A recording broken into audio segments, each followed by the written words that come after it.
मेघवाल के हथियारों को मेघवाल के हथियारों को मैं कहूँगा कि जो टीचर है वो टीचर नहीं, वो राक्षस है। टीचर तो एक बाप से बड़ा दर्जा दिया जाता है, वो टीचर हो ही नहीं सकता। वो टीचर सबके साथ ही ऐसा करता होगा। वो जाति व्यवस्था उसके अंदर जब दिमाग में घुसी हुई है, मैं तो कहूँगा जो ओबीसी के छात्र होंगे उनके साथ भी ओबीसी जैसा व्यवहार करता होगा, और जो स्वर्ण जाति के लोग होंगे उनको उसी तरह व्यवहार करता होगा, और उसकी खुद की जो जाति होगी उस पर वो ज़्यादा ध्यान देता होगा।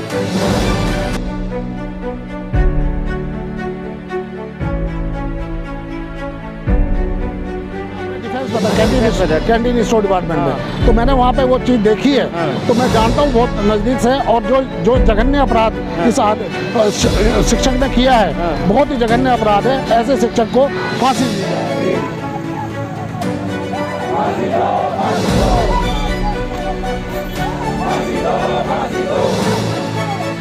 अनुरोध करता हूँ केंद्र सरकार से, राज्य सरकारों से और वहाँ के जितने भी व्यवस्थाएं हैं उनसे कि इसमें निष्पक्ष जांच।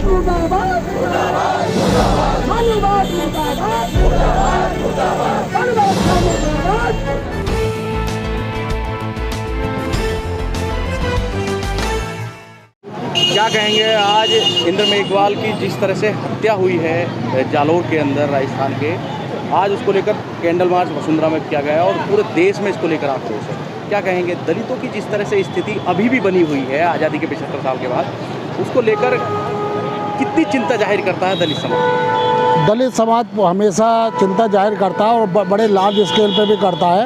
और जब एट्रोसिटी होती है हमारे देश में, तो उस टाइम भी पूरे देश में हंगामा पूरा होता है। मैं इंद्र मेघवाल के लिए ये बोलना चाहूँगा कि मैं कहूँगा कि जो टीचर है वो टीचर नहीं, वो राक्षस है। टीचर तो एक बाप से बड़ा दर्जा दिया जाता है, वो टीचर हो ही नहीं सकता। वो टीचर सबके साथ ही ऐसा करता होगा। वो जाति व्यवस्था उसके अंदर जब दिमाग में घुसी हुई है, मैं तो कहूँगा जो ओबीसी के छात्र होंगे उनके साथ भी ओबीसी जैसा व्यवहार करता होगा, और जो स्वर्ण जाति के लोग होंगे उनको उसी तरह व्यवहार करता होगा, और उसकी खुद की जो जाति होगी उस पर वो ज़्यादा ध्यान देता होगा। मेरा कहने का तात्पर्य ये है, ऐसे शिक्षक को तो मैं कहूँगा कि वो उसको अपने जूतों का हार पहरा के और उसको पूरे उसमें पहराया जाए, घुमाया जाए, उसके बाद में उसको फांसी दी जाए। लेकिन जो राजस्थान की कांग्रेस सरकार है वो तो इस बात को बिल्कुल नकार रही है कि पानी पीने के ऊपर इंद्र मेघवाल को पीटा गया है या उसकी मौत हुई है। ऐसा कभी हुआ है? सबसे ज़्यादा ये जाहिर कर दिया है कि ना तो वहाँ मटका रखा गया था, ना मटके से पानी पीने की कोई बात सामने सबसे ज़्यादा जाति व्यवस्था अगर कहीं है तो राजस्थान में है। राजस्थान में आज भी कुछ गांव ऐसे हैं जहां पर घोड़ी पे चढ़ के कोई दूल्हा बारात नहीं निकाल सकता।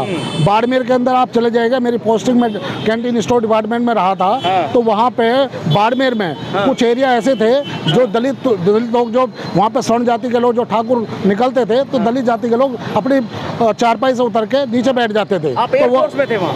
हाँ, मैं डिफेंस में था, कैंटीन स्टोर डिपार्टमेंट में। तो मैंने वहाँ पे वो चीज़ देखी है, तो मैं जानता हूँ बहुत नज़दीक से। और जो जघन्य अपराध इस शिक्षक ने किया है, बहुत ही जघन्य अपराध है। ऐसे शिक्षक को फांसी दी जाए। आपने बताया कि आप वहाँ रहे हैं और एज ए डिफेंस में आप वहाँ तैनात थे, तो क्या उस वक्त भी इस तरह का जातिवाद पूरी तरह से व्याप्त था स्कूलों में? जो आज का कल्चर है, अभी का कल्चर है, वो उसी तरह से बना हुआ है अभी भी? पूर्णतः बना हुआ है। जो सरकारें जैसे होती हैं, वो सरकारों का दबाव अगर ज़्यादा पड़ता है तो कम हो जाता है। जब तक सरकारें अपनी नहीं बनेंगी, जैसे उत्तर प्रदेश के अंदर सरकार अपनी बनी, तो उससे बहुत फर्क पड़ा।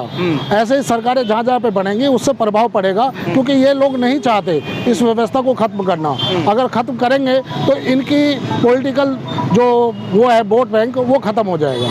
तो कांग्रेस और बीजेपी, अभी तक बीजेपी पे इस तरह के आरोप लग रहे थे कि बीजेपी दलितों का उत्पीड़न कर रही है लगातार, लेकिन अब राजस्थान में कांग्रेस सरकार है, अशोक गहलोत वहाँ मुख्यमंत्री हैं कांग्रेस के, तो अब इस तरह की घटनाएं राजस्थान से लगातार आ रही हैं, कभी मूंछ को लेकर, कभी घोड़ी पर चढ़ने को लेकर, और अब स्कूल में मटके से पानी पीने को लेकर।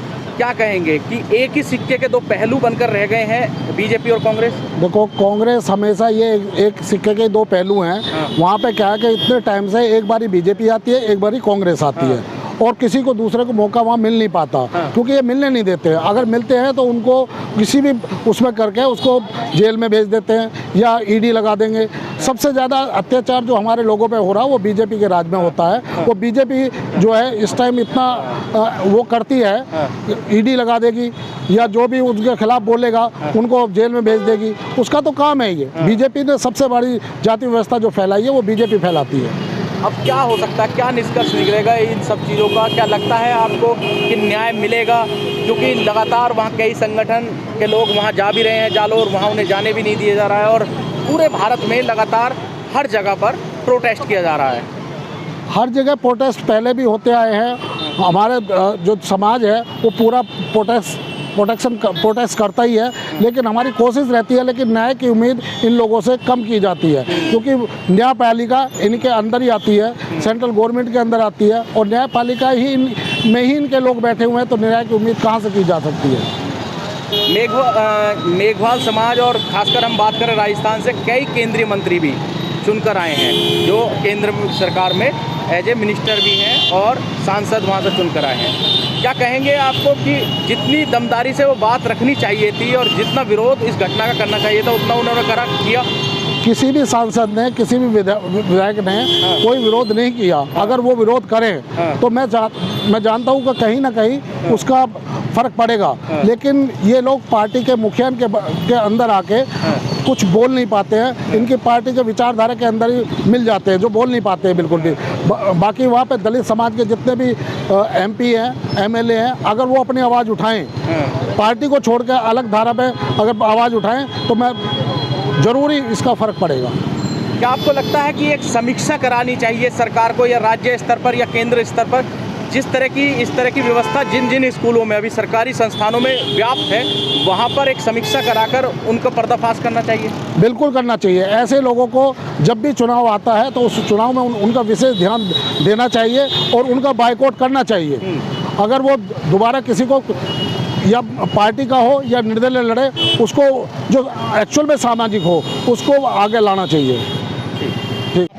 कैंडल मार्च आपने निकाला, क्या कहेंगे? जिस तरह की घटना हुई है जालोर में, उसको लेकर काफ़ी आक्रोश है पूरे देश। साथियों, सबसे पहले तो मैं सभी को नमो बुद्धाय, जय भीम कहना चाहूँगा और मैं अपना इंट्रोडक्शन दे देता हूँ। मेरा नाम अनिल कुमार है।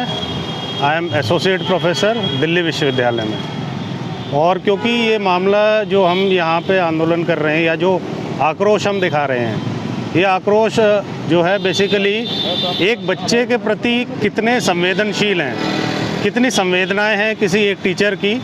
क्योंकि मैं 15 साल से शिक्षा के क्षेत्र से जुड़ा हूँ, तो मैं समझता हूँ कि एक शिक्षक का क्या महत्व होता है एक व्यक्ति के जीवन में, उसको सुधारने में, उसको बनाने में उसका क्या रोल है। अब यहाँ पे समस्या ये है कि शिक्षक जो है, जो अध्यापक है, जिसे हम अध्यापक कह रहे हैं, वो अपने आप में ही एक विनाशक बन गया है। तो ये अध्यापक नहीं है, ये विनाशक है, जो कि ये दर्शा रहा है कि इसकी मानसिक स्थिति क्या है, समाज में किस तरह से ये जो है अपने आप को प्रदर्शित कर रहा है, किस तरह से ये बिहेव कर रहा है बच्चों के साथ।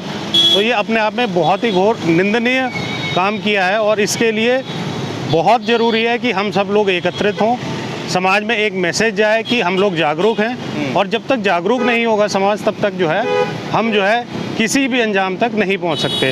ये मैं अनुरोध करता हूं केंद्र सरकार से, राज्य सरकारों से और वहां के जितने भी व्यवस्थाएं हैं उनसे कि इसमें निष्पक्ष जांच हो। निष्पक्ष जांच होने के बाद हमारा जो सामने निकल के आ रहा है और जो भी दोषी है उसको बहुत क्लियर जो है सज़ा मिले और क्लियर मैसेज एक समाज को पहुँचे, तभी कुछ ये मैसेज जो है पूरे देश में पहुँचेगा और हमारे देश के लोगों को जो है इस चीज़ से कुछ आउटकम मिलेगा। इस वीडियो में कही गई सभी बातें वक्ता की अपनी राय है, जिसकी पुष्टि हम या हमारा चैनल नेशन टाइम नहीं करता।